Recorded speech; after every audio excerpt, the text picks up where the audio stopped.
오늘은 하나님이 사용하시는 사람이라는 제목으로 함께 말씀을 나누고자 합니다.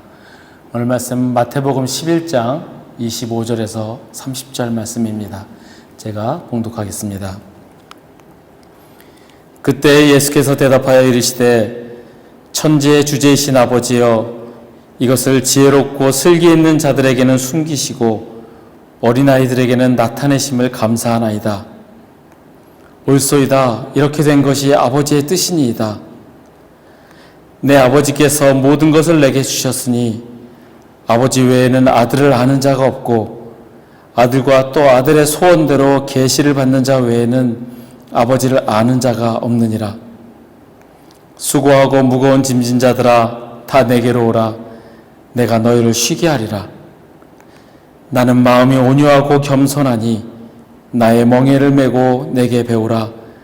그리하면 너희 마음이 쉼을 얻으리니 이는 내 멍에는 쉽고 내 짐은 가벼움이라 하시니라. 아멘. 많은 이들이 사회적으로 대중적으로 영향력을 끼치는 사람들을 보면 동경하기도 하고, 또 혹은 그런 사람들이 만약에 우리나라를 세계에 알렸다라고 한다면 매우 자랑스러워하기도 합니다. 그런데 특히 그런 사람들이 예수를 믿는 기독교인이다라고 한다면 기독신문에서는 그 사람의 성장 과정부터 일거수일투족까지 찬사에 가까운 기사를 늘어놓습니다. 그는 어려서부터 교회 오빠였다. 그의 새벽 기도를 빠지지 않았다. 그의 부모님이 그를 위하여서 어떻게 기도했다. 그렇게 해서 성공했다. 이런 식의 이야기를 많이 내어놓습니다. 그 사람의 신앙이 어쨌는지는 둘째고, 단지 교회에 출석한다는 이유로 이렇게 유명해진 사람은 그리스도인이다, 기독교인이다, 혹은 교회에 등록되어 있다라는 그 이유만으로 신문지상에 넣어놓게 됩니다.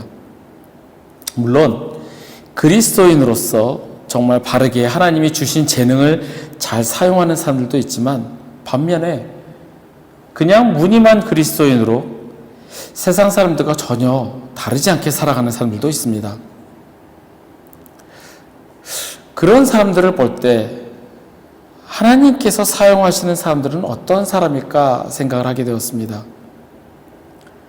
무늬만 그리스도인인 사람, 전혀 본이 되지 않는 그런 사람들을 볼 때 하나님은 왜 저런 사람에게 저런 재능을 주셔서 저 사람으로 하여금 저렇게 사회적으로 성공하고 유명하게 하실까? 왜 나에게는 그걸 안 주셨을까? 제가 이렇게 한탄하는 게 아니라 하나님이 쓰시기에 적합한 사람은 어떤 사람일까를 생각해 보게 됩니다. 하나님이 사용하시는 사람, 그러한 사람은 어떠한 사람인지, 하나님께서는 왜 그 사람을 택하셔서 사용하셨는지, 그것을 한번 알고 싶었습니다. 이 시간 함께 말씀을 나누면서 하나님이 사용하시는 사람은 어떠한 사람인지, 그리고 나도 그러한 사람이 되기 위해서 어떻게 해야 하는지 한번 나누고, 또한 그러한 사람이 되기 위해 다짐하고 결단하시는 이 시간이 되기를 바랍니다. 오늘 본문이 나오는 마태복음 11장 앞장인 10장에서 예수님께서는 제자들을 처음으로 파송하신 후에, 그리고 계속해서 가르치시고 복음을 전파하는 일을 하셨습니다.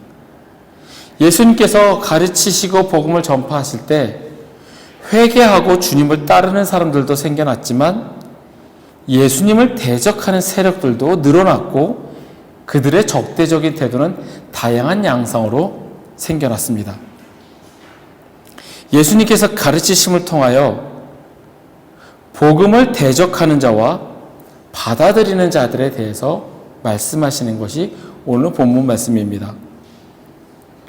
먼저 16절에서 24절까지는 복음을 배척하는 자들에 대해서 예수님께서는 경고하셨습니다.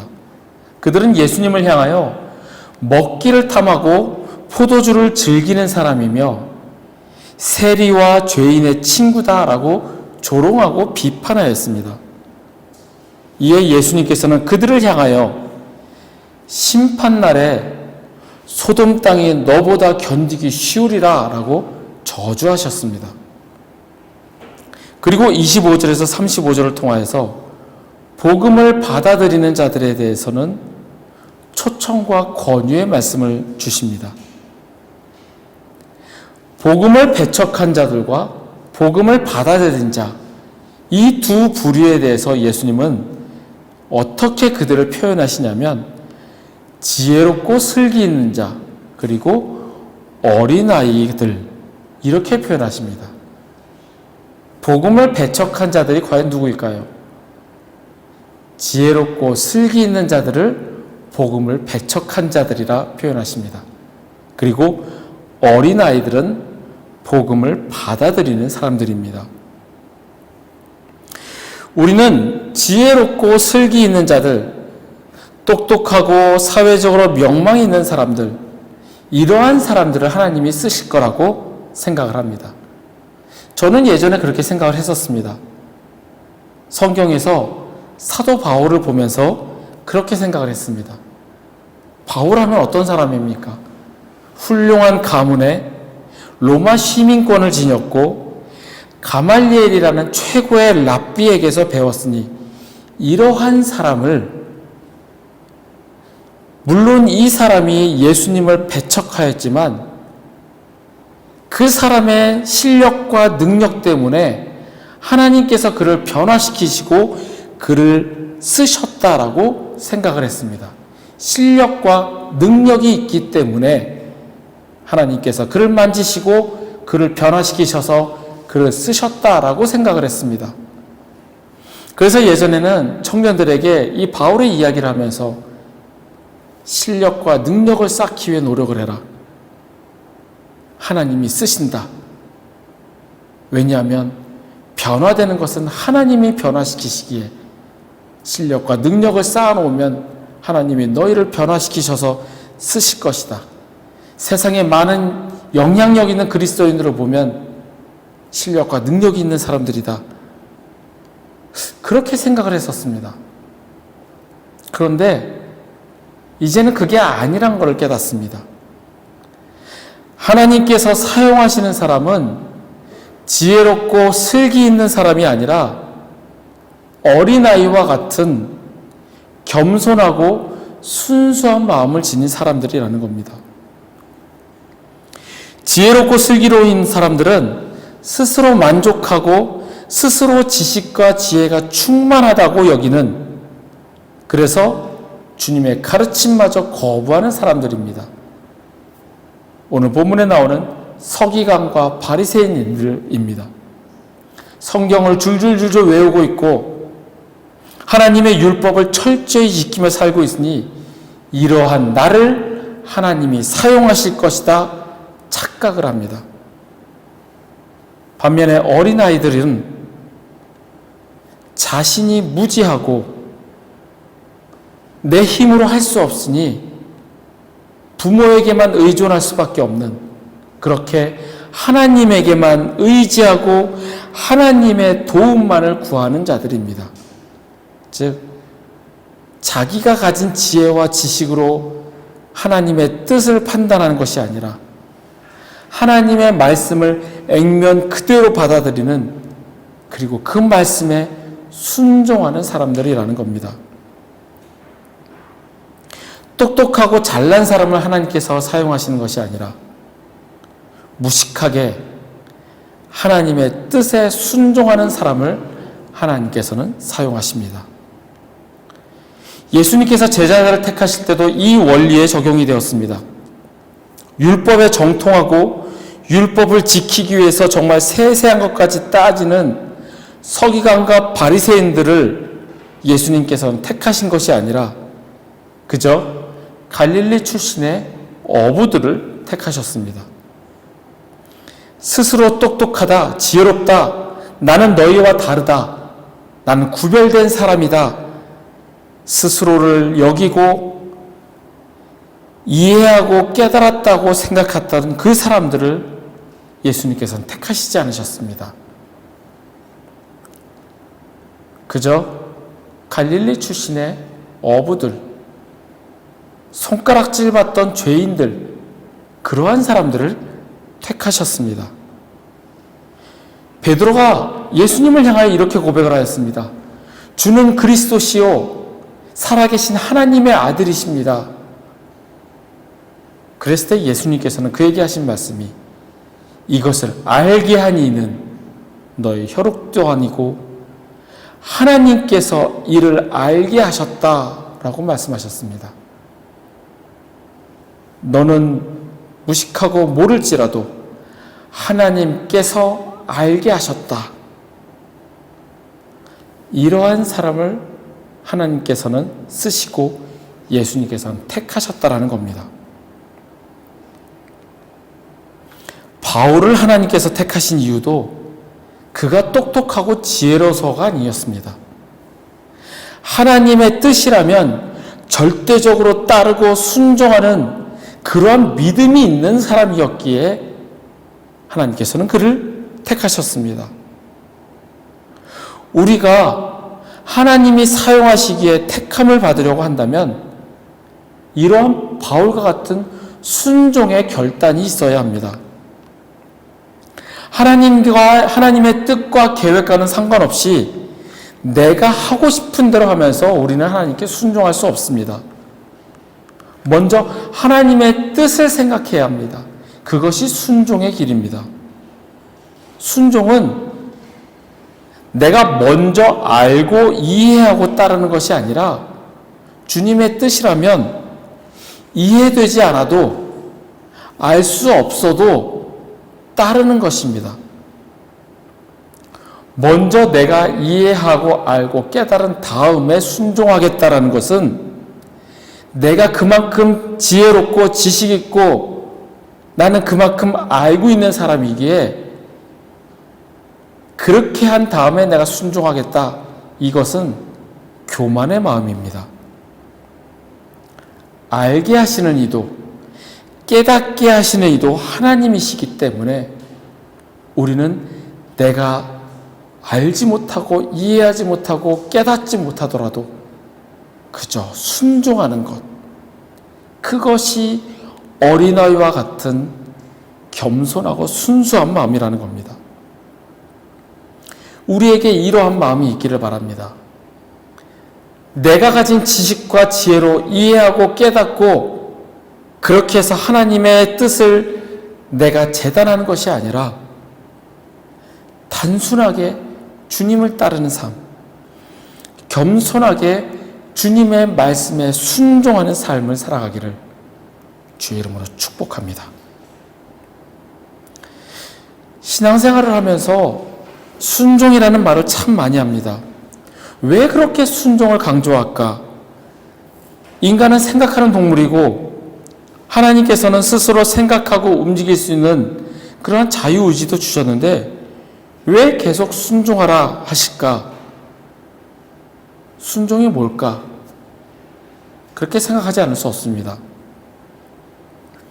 순종은 결단입니다. 순종하는 즉시 우리는 주님을 따라갑니다. 즉 주님이 가신 길을 따라가는 것이며 우리가 반대로 순종을 멈추는 순간 우리는 주님의 길에서 벗어나게 됩니다. 순종이라는 말의 독일어 단어는 나흐폴거입니다. 나흐는 애프터라는 뜻이고 폴게는 팔로우라는 뜻입니다. 즉 예수님의 뒤를 따라 순종하며 삶을 사는 사람, 바로 제자들입니다. 29절에서 예수님께서 나의 멍에를 메고 내게 배우라 말씀하셨습니다. 즉 나의 제자가 되어 나를 따르라 말씀하시는 겁니다. 이렇게 순종하는 삶이란 예수님의 멍에를 메고 함께 동행하는 삶이며 제자로서 살아가는 삶입니다. 제자로 살아가기 위해선 예수님이 바라보는 방향과 같은 방향을 바라보아야 합니다. 즉 하나님의 생각과 하나님의 관점, 그것이 같아야 우리는 동행을 할 수 있습니다. 제가 늘 말씀드리지만 나의 관점이 아닌 하나님의 관점으로 바라보아야 합니다. 내가 가진 방향, 내가 가진 관점을 주님께 강요하는 것이 아니라 주님이 바라보는 그 시각과 그 관점을 따라가는 것이 제자로서 살아가는 삶입니다.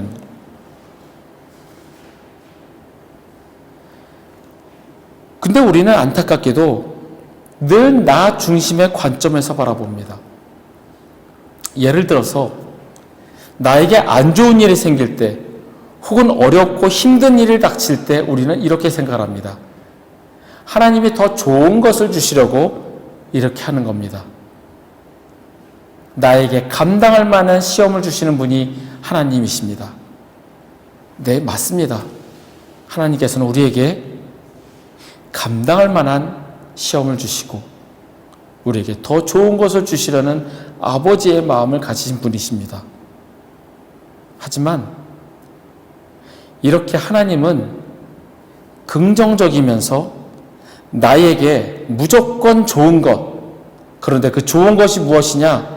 세상의 관점에서 바라보는 그 유익한 것만을 주시는 분이라고 착각합니다.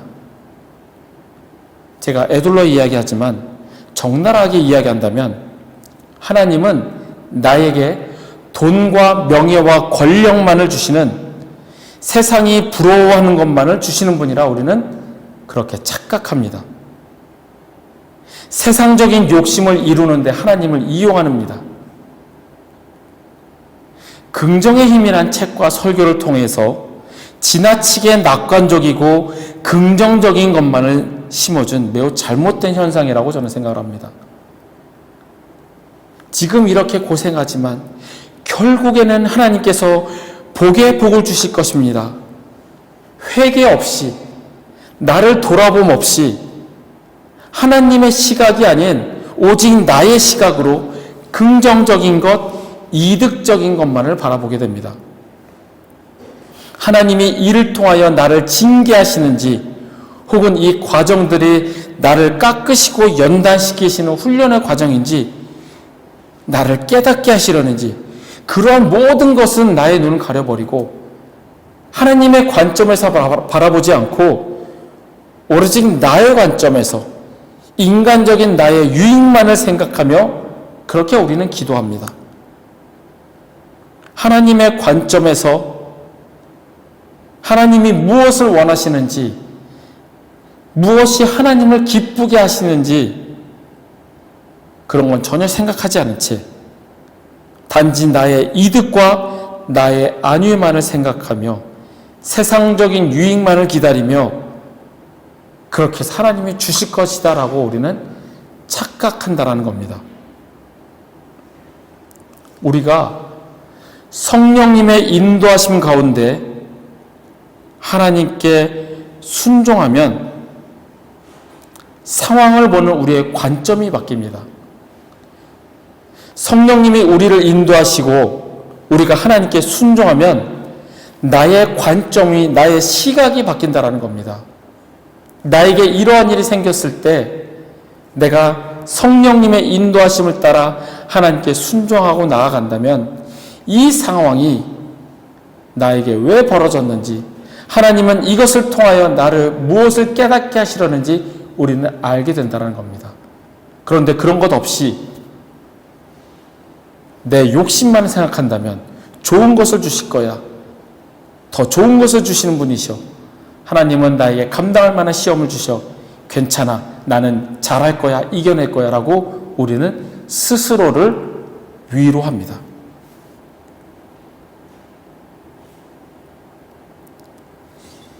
하나님의 관점에서 바라보시길 바랍니다.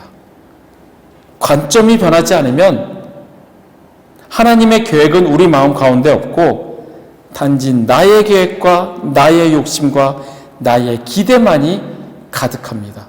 결국 내 시각대로, 내 관점대로 움직이며 하나님을 이용하려는 나의 욕심이 드러나게 됩니다. 로버트 모리스는 하나님의 마음에 맞추라 라는 책에서 순종이란 파도의 움직임에 하나가 되는 서퍼처럼 하나님과 보조를 맞추어가는 과정이라고 이야기하였습니다. 하나님과 보조를 맞춘다는 것은 주님과의 연합을 의미합니다. 주님의 생각은 나의 생각과 차원이 다르고 주님의 행하심은 우리와 다릅니다. 그래서 우리가 주님과 동행하기 위해서는 주님께 맞추는 훈련이 필요합니다. 이것을 연단이라고 부릅니다. 하나님이 사용하시는 사람이 되는 것에는 훈련이 필요합니다. 열정이 가득한 사람이 되는 것, 그리고 영적인 영향력에 감동을 받는 것은 쉽습니다.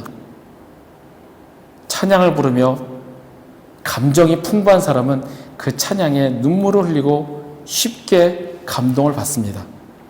그리고 내가 하고자 하는 그 욕심과 그 의식이 있는 사람에게는, 그 열정의 마음이 가득한 사람은 뭐든지 해보려고 그 마음에 열심히 가득할 수 있습니다. 하지만 예수님의 발자취를 따라 예수님과 동행하며 사는 것은 쉽지 않습니다. 진정으로 예수님과 사랑에 빠져야 하고 나를 버리고 주님과 함께 꾸준하게 동행할 수 있도록 훈련이 되어져야 합니다. 나를 버리고 주님과 동행하는 그 훈련이 필요하다라는 겁니다. 미국의 복음 전도자 무디 선생은 모세의 생애를 세 가지의 단계로 묘사했습니다. 첫 번째 단계는 something입니다. 왕궁에서 모세가 왕자로 있을 때입니다. 이때 모세는 자신이 뭔가를 할 수 있는 스스로를 대단한 인물로 여겼습니다. 그래서 핍박받는 내 민족, 히브리 민족, 그 사람을 구원하고자 이집트 사람을 죽였습니다.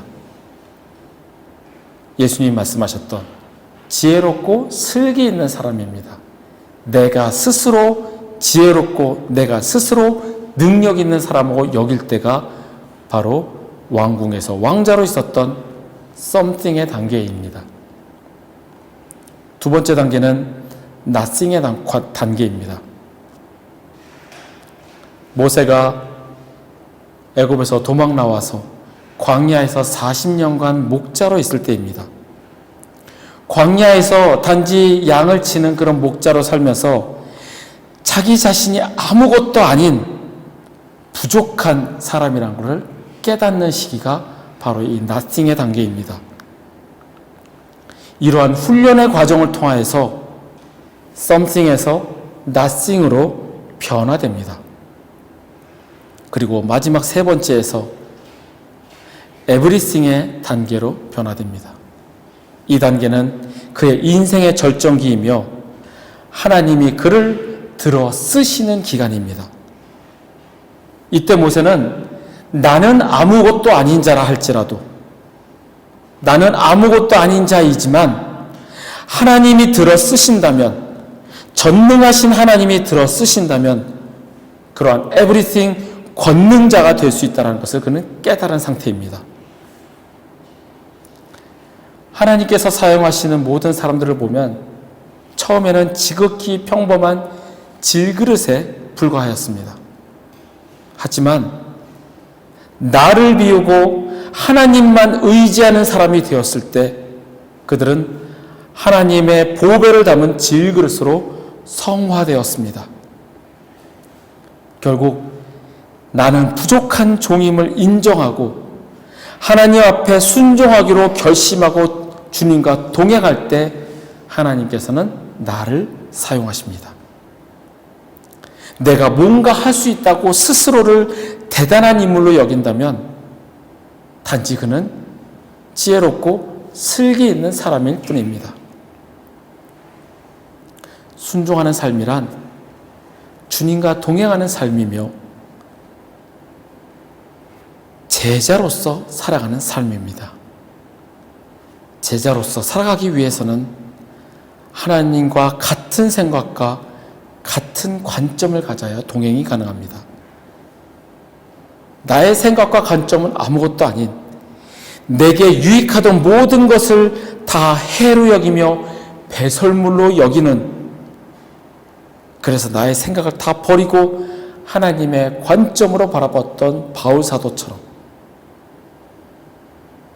내가 뭔가 할 수 있다라고 여겼던 그때가 훈련이 되어지고 전적으로 하나님께 의지하였던 모세처럼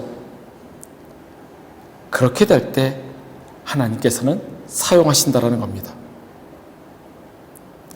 something의 자리에서 내려와 nothing으로 변화되고 결국 하나님의 능력을 의지하고 하나님의 관점에서 모든 것을 바라봄으로 everything이 되었던 것처럼 주님과 동행하며 주님의 관점에서 바라보며 살아가길 바랍니다. 이것이 바로 순종의 삶입니다. 마지막으로 무엇에 순종해야 할까 잠깐 생각해 보기를 원합니다. 하나님을 기쁘게 하는 일이 무엇일까? 무엇에 순종해야 할까? 복잡하게 생각하지 말고 단순하게 주님이 주신 계명에 우선 순종하시길 바랍니다. 마음을 다하고 힘을 다하고 뜻을 다하여 주 너의 하나님을 사랑하라. 내 이웃을 내 몸과 같이 사랑하라 말씀하셨던 예수님의 계명에 순종하시길 바랍니다. 그리고 이 명령을 세세하게 나눈 하나님이 직접 돌판에 쓰신 그 10계명입니다. 다른 신을 섬기지 말라. 우상을 만들지 말라. 네 하나님 여호와 이름을 망령되이 일컫지 말라. 안식일을 기억하여 거룩히 지키라. 어떤 목사님의 표현처럼 하나님의 유일한 라이벌 돈을 우상으로 섬기지 마시기 바랍니다. 돈이 우리의 우상이 안 되길 바랍니다. 그리고 주의를 거룩히 지키시길 바랍니다. 예배 가운데 주님이 주시는 은혜를 경험하고 그 예배 시간에 나와 회개하고 주님께 영광을 돌리시길 바랍니다. 예배 자리로 나와 주님의 임재를 경험하시는 우리 모두가 되기를 원합니다. 주님 주신 계명에 순종하시길 바랍니다. 주님과 동행하며 주님의 제자로 살아가고자 결단하고 순종할 때 주님께서는 저와 여러분을 사용하실 것입니다.